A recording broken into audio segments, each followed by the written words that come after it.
Նոնա Հովանիսյան, Տիկին Հակոբյան տեղից մի ընդհատեք։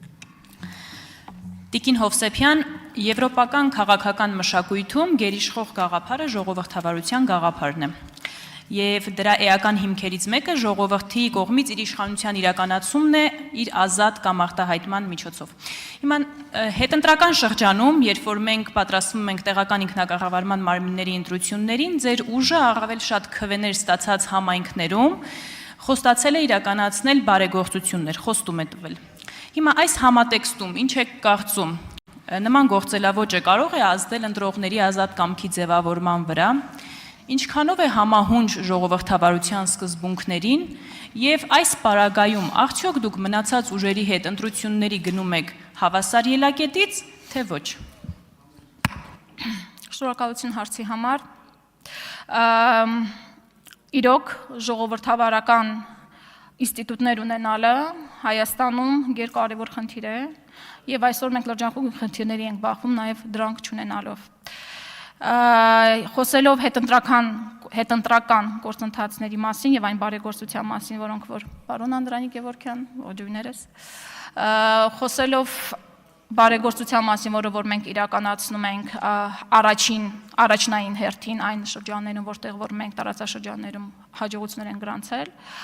Տաշիր բարեգործականը ունի բարեգործության տասնամյակների պատմություն, տասնամյակների։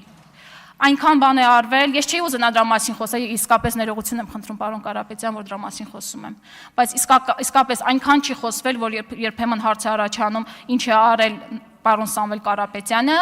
այն դեպքում, երբ ինքը համարվում է վերջին տասնամյակների ամենամեծ բարերարը։ Ես ներողություն եմ խնդրում, որ ստիպված եմ դա բարձրաձայնել։ Իսկ այն հարցին, որ այդ շրջաներում է խտրական վերաբերմունքի մասին է խոսքը, այդ բարեգործություններից օգտվում են նաև այդ տարածաշրջաներում այն մարդիկ, ովքեր որ նաև մեզ չեն քվեարկել։ Այսինքն դա տարբերակում չկա, ավելին ասեմ, այդ բարեգործական շղթան շարունակական է լինելու այնքան, ինչքան որ մենք կարողանանք դա հասցնել եւ մեր գործունեության հետ համատեղել։ Այնպես որ իսկ կարող է ազդել ընտրողի կամքի վրա թե ոչ, օրենքի սահմաններում ինչ որ թույլատրելի է, մենք մեր գործունեության սահմաններում անելու ենք։ Այն ինչ որ օրենքով թույլատրելի չէ, չենք անելու։ Հետևաբար թողնում է մեր քաղաքացիների կամքին նրանց ազատ ընտրությանը։ Արձագանք։ Տիկին Հովսեփյան, եթե օրինակ բիզնեսը իր սոցիալական պատասխանատվության համատեքստում բարեգործական ծրագիր իրականացնում է, դա ընկալելի է, բայց երբ որ քաղաքական ուժն է իրականացնում նմանատիպ ծրագիր, այնքան էլ ընկալելի չէ, որովհետև ենթադրվում է կամ կարող ենք կասկածել, որ դրա փոխարեն ակնկալում է քվե։ Հիմա խնդրում եմ պատասխանեք նաև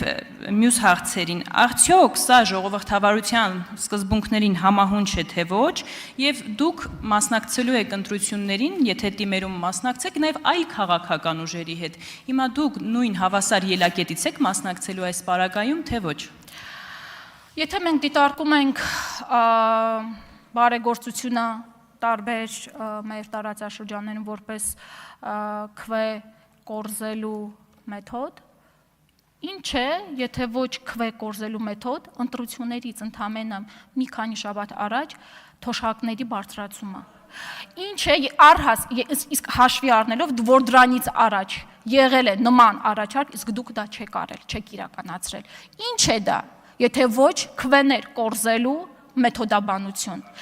Այնպես որ, ինչպես նշեցի, օրենքով սահմանված բոլոր գործիքակազմերը մենք կիրառելու ենք մեր քաղաքացիների կյանքը բարեկեցիկ դարձնելու համար, ընտրություններին այո մասնակցելու ենք, դրան պատասխանները կտրվեն, ինձ թվում է, մեր այլ թիմակիցների կողմից։